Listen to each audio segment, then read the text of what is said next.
E aí pessoal, tudo bom? Como nós vimos no vídeo anterior, o VO2 máximo ele é uma variável fisiológica importante e tem sido utilizada como um dos fatores determinantes do desempenho aeróbio. No entanto, é importante a gente deixar bem claro de que ela não é a única variável preditora, que existem outras variáveis que, por sinal, podem até predizer melhor o desempenho do que o próprio VO2 máximo. Isso fica claro quando a gente, por exemplo, seleciona dois indivíduos com VO2 máximo similar e analisa o desempenho desses indivíduos, num contrarrelógio, por exemplo, de 40 km. A gente percebe que o desempenho desses indivíduos é completamente diferente. E por que que isso acontece? Vou falar um pouquinho disso agora.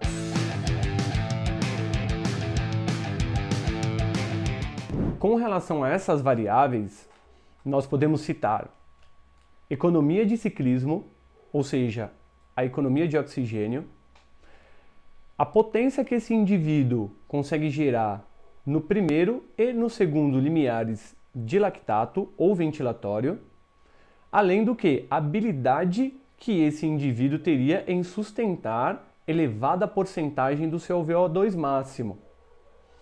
Agora, para ficar um pouquinho mais claro, eu criei uma figura. Então eu vou transportar a gente para o slide e vou explicar especificamente hoje o que seria a economia de ciclismo. Tudo bem? Então vamos lá.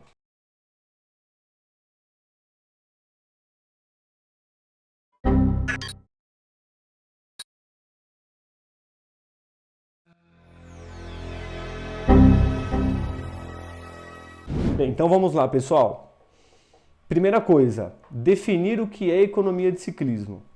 Então, a economia de ciclismo ela é definida como a demanda energética ou o consumo de oxigênio necessário para gerar um determinado trabalho numa dada intensidade submáxima em que o indivíduo esteja em equilíbrio metabólico.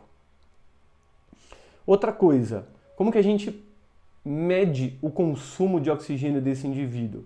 Através de um equipamento chamado ergoespirômetro. É provável que muitos de vocês tenham visto alguma foto em algum lugar de algum amigo fazendo que utiliza-se uma máscara ou um tubo na boca. Isso mensura o consumo de oxigênio desse indivíduo, além de outras variáveis também que eu não vou entrar agora, que não é o caso. Também é necessário ter o quê? Óbvio que uma bicicleta e um rolo que a gente consiga manipular a potência para que esse indivíduo realize esse trabalho. Então, quando a gente mensura a economia de ciclismo, esse indivíduo ele senta na bicicleta, ele faz um aquecimento e ele é orientado ao longo de todo o estágio da mensuração de economia de ciclismo produzir a mesma cadência. Ele não altera a cadência, tá? É importante dizer isso. Ele escolhe uma cadência que ele mais se sinta à vontade e essa cadência é fixada ao longo de todo o teste. E aí, indo para o gráfico. Então, nós temos dois ciclistas, ciclista A, ciclista B.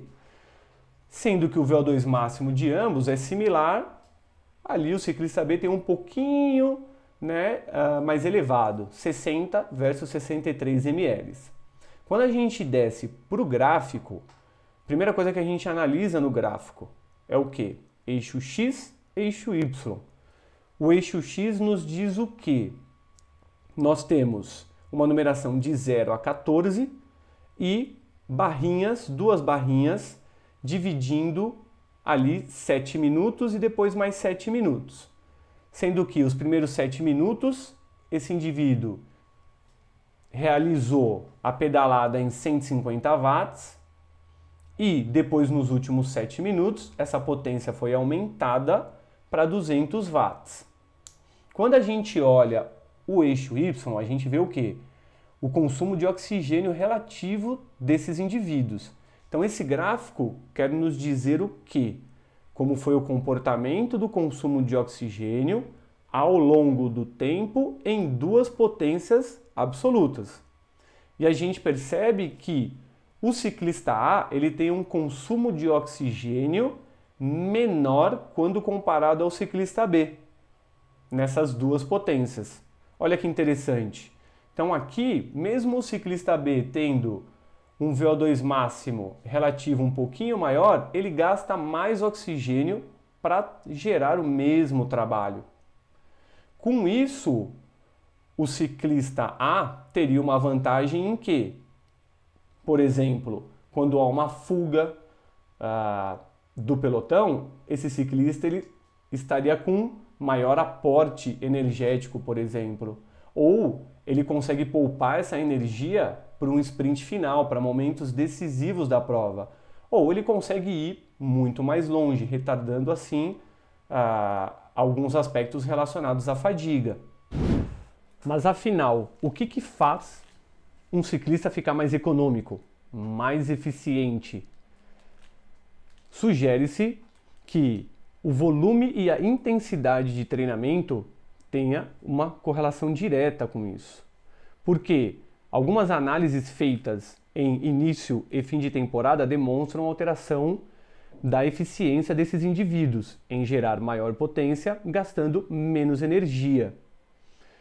No caso, citando atletas do Pro Tour, eles chegam a pedalar ao ano 35 mil quilômetros.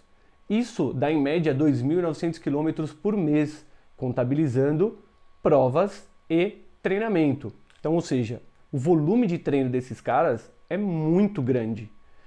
Outro fator seria o quê?